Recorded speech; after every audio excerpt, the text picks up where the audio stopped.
अरे भाभी, इतनी सारी सूखी घास क्यों लेकर आ गई?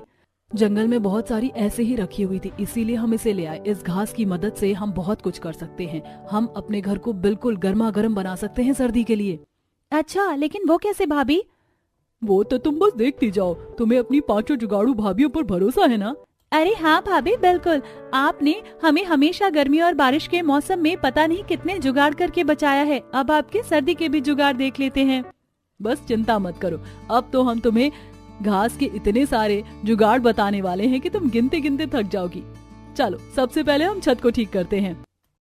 सभी मिलकर सूखी घास को आपस में मिलाकर काफी लंबा जोड़ लेती हैं और छत पर एक लकड़ी की सीढ़ी लगा लेती हैं और उसके बाद सुनीता सीढ़ी से चढ़कर वो पूरी छत को सूखी घास से अच्छे से ढक देती है।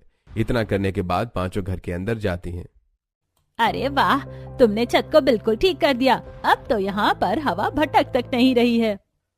ये तो कुछ भी नहीं है माँ जी, अभी तो आप बस देखती जाइए हम क्या क्या करते हैं। हम अभी के अभी पूरे घर को ट्रांसफॉर्म करके दिखा देंगे।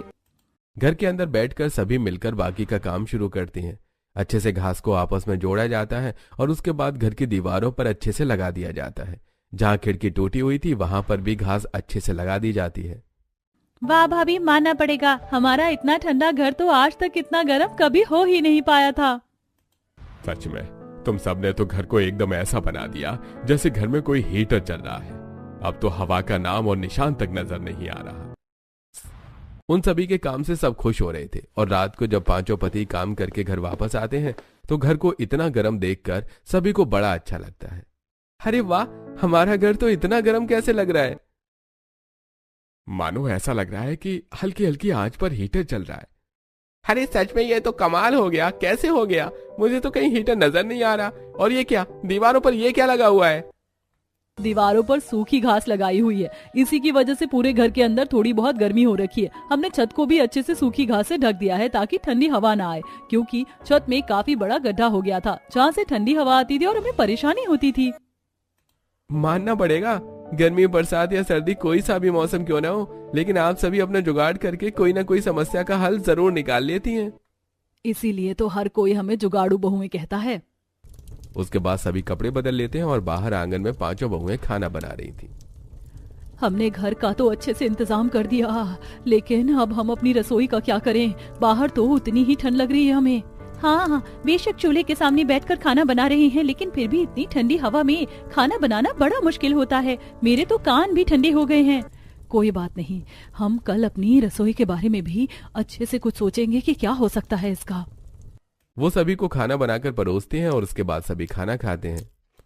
घर के अंदर तो गर्मी हो गई, लेकिन खाना तो अभी भी ठंडा ही मिल रहा है। इतनी ठंड में ठंडा खाना खाने का तो मजा ही नहीं रहता। सच कहा माँ, रोटी भी बिल्कुल ठंडी और सख्त हो जाती है, बिल्कुल अच्छा नहीं लगता खाने में।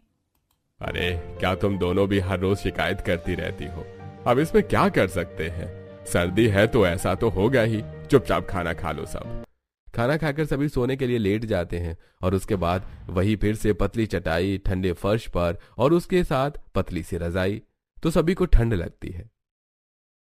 अरे ठंडे फर्श पर और पतली सी रजाई में फिर से वही ठंड का एहसास हो रहा है।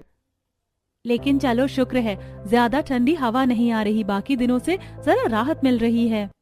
रात को सभी को अच्छी नींद नहीं आती और उसके बाद अगले दिन सुबह उठकर सब अपना काम कर रहे थे। शांति ठंडे फर्श पर पैर रखती है और बस फर्श ही जरा ठंडा लग रहा है। अब घर में हम चप्पल पहनकर तो घूम नहीं सकते और फिर सोना भी हमें रात को फर्श पर ही होता है। लेकिन चलो कोई बात नहीं, कम से कम ठंडी हवा से तो राहत मिल गई।